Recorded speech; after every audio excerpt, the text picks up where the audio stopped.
모든 분야에 있어서 다 어려운 게 있지 쉬운 것만 있는 것은 아닙니다. 그 어려운 것은 우리가 다 극복할 수 있다. 나는 이렇게 생각합니다.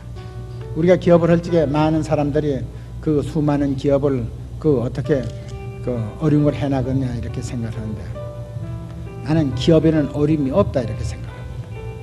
우리 생활에도 어려움이 없다, 나는 이렇게 생각을 하고 사는 사람입니다. 만약에 인간의 생활에 어려움이 있다면 그는 전쟁밖에 없다 이렇게 생각합니다.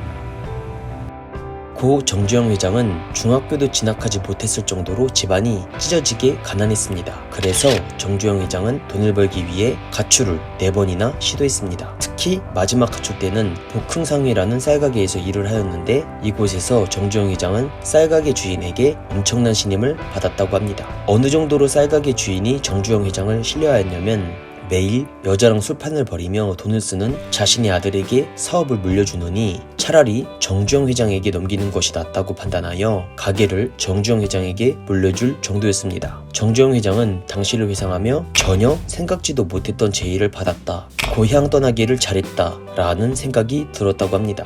하지만 행복했던 나날도 잠시였고, 이때부터 정주영 회장은 인생의 쓴맛을 맛보게 됩니다. 그의 첫 사업이었던 쌀가게는 1939년 일제가 전시군량 확보를 위해 쌀배급제를 시행하면서 망해버렸고, 이후 아도 서비스라는 자동차 수리 공장을 인수해 사업을 시작했지만 그마저도 직원이 실수로 불이 나버려 또 망해버리고 맙니다. 하지만 포기하지 않고 이후 현대건설을 창업하면서 그는 기사회생을 하게 되는데, 바로 한국전쟁이 그에게는 큰 기회였습니다. 전쟁으로 파괴된 도시와 교량, 도로, 집, 건물 등을 복구하면서 막대한 수익을 얻어내었고, 심지어 1965년 국내에서는 최초로 해외 공사인 태국의 파타니 나라티와 고속도로 건설 수주를 따내는 쾌거를 이룩한 것입니다. 특히 정주영 회장은 후에 인터뷰에서 태국의 고속도로 건설 사업을 가리켜 현대가 참여하고 건설한 수많은 업적 가운데 가장 빛나는 이정표라고 말을 하기도 했습니다. 물론 적자가 300만 달러 이상을 초과했던 누가 보면 대실패로 끝난 공사였겠지만, 이 공사로 인해 현대는 인력 관리 방법, 외국의 기후 풍토와 생활 습관, 고속도로 시공 경험을 쌓을 수 있었기 때문입니다. 뿐만 아니라 태국의 고속도로 건설 경험 덕분에 훗날 대한민국 경제의 대동맥이라 불리는 경부고속도로 건설을 현대가 맡을 수 있었으며, 성공적으로 끝난 경부고속도로 건설 사업으로 인해 박정희 대통령은 정주영 회장을 절대적으로 신임하게 됩니다. 박정희 대통령의 이러한 신임을 바탕으로 정주영 회장은 울산에서 언양간 고속도로, 영동고속도로, 호남고속도로, 남해고속도로 건설 등을 정부로부터 모두 수주할 수 있었으며, 이들 공사에서 쌓은 노하우와 명성을 바탕으로 현대는 중동에까지 진출하면서 당당히 재계서열 1위로 발돋움하게 됩니다. 정주영 회장은 여기에 그치지 않고 모두가 반대하고 무모하다고 했던 조선업에도 뛰어듭니다. 조선업 사업이 얼마나 무모했냐면, 한 정부 고위 관료가 현대가 조선 사업에 성공하면 내가 손가락에 불을 켜고 하늘로 올라가겠다 라고 말할 정도였습니다. 실제로 정주영 회장이 조선업에 뛰어든 1968년 당시 한국 조선업계의 세계시장 점유율은 1%에도 못 미쳤을 정도로 참담했습니다. 여하튼 당시 조선소 건설의 성패를 좌우하는 중요한 요소는 차관 도입이었고, 정주영 회장은 돈을 빌리기 위해 당대 영국 최고의 은행이었던 바클레이 은행에 차관을 요청했지만 거절당합니다. 바클레이 측이 거절했던 이유는 현대의 조선 능력과 기술 수준이 부족하다는 것이었습니다. 하지만 정주영 회장은 수소문 끝에 바클레이의 영향력을 행사할 수 있는 인물인 선박 컨설턴트 회사 애플도어의 롱바텀 회장을 찾아갔고 차관 도입을 요청했지만 이 역시 거절당하고 맙니다. 그러나 이때 정주영 회장은 500원짜리 지폐를 꺼내 거기에 그려진 거북선 그림을 보여주며,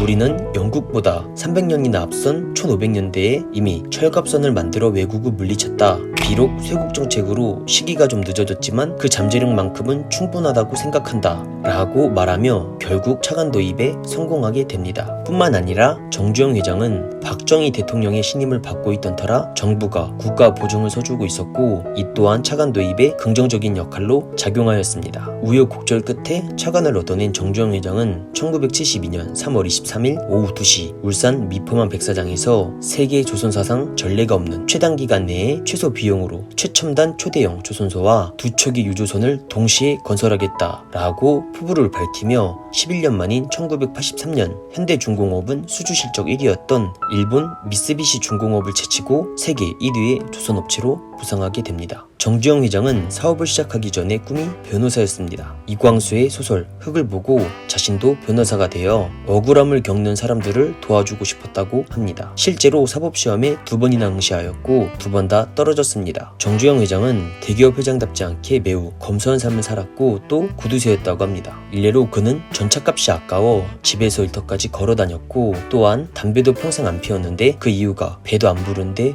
뭐하러 그 연기를 뻑뻑 피워서 돈을 쓰느냐 였다고 합니다. 실제로 정주영 회장이 져서 이 땅에 태어나서에 의하면 남들은 내가 부자라고 부러워도 하고 질투도 하지만 실상 나 자신은 부자라는 감각을 느끼지 못하며 산다. 내 재산이라는 생각이 들었던 것은 쌀가게를 할 때까지였다 라고 밝힌 바 있습니다. 다만 건강에 관해서는 절대 돈을 아끼지 않았다고 합니다. 일례로 아산병원이라는 거대 병원을 설립하기도 했으며 민간요법으로 산삼도 즐겨 먹었는데 강원도 인제에서 600년 넘은 1m 30cm의 천연산삼이 나왔다는 말에 단숨에 달려와 거금 7,800만 원을 내고 그 산삼을 그 자리에서 전부 먹었다고 합니다. 번외로 그 당시 7,800만 원이 얼마나 거금이었냐면 산삼을 먹었을 때가 1980년이었는데 당시 대졸 신입사원 월급이 30만 원일 때입니다. 또한 정주영 회장에게 산삼을 팔았던 신만이의 말에 따르면 정주영 회장은 전문 감정사가 따로 필요 없을 정도로 산삼을 보는 눈이 탁월했다고 합니다. 정주영 회장은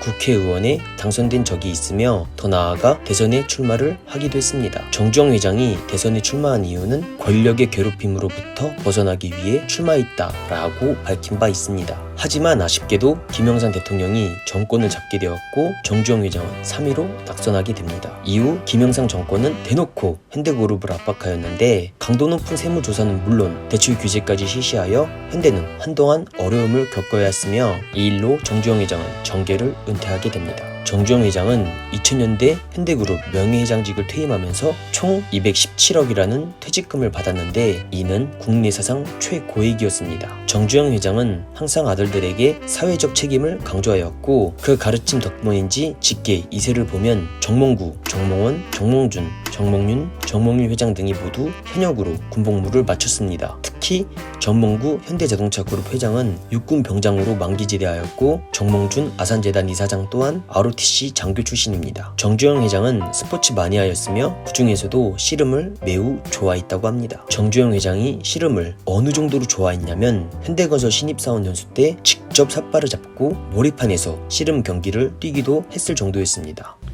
그리고 학생 여러분들도 모든 자기 장래에 대해서 확신을 가지고 사는 게 좋습니다. 우리 인간 사회에 있어서는 자기가 불구자 아닌다면 아주 천혜의 혜택을 받고 우리는 가장 사계절이 분명한 아름다운 이 땅에 태어나 있습니다. 그 때문에 우리의 장래는 밝고 기쁘고 행복뿐이지 어려움이나 슬픔이나 고독이 있을 수가 없다. 나는 이렇게 생각합니다.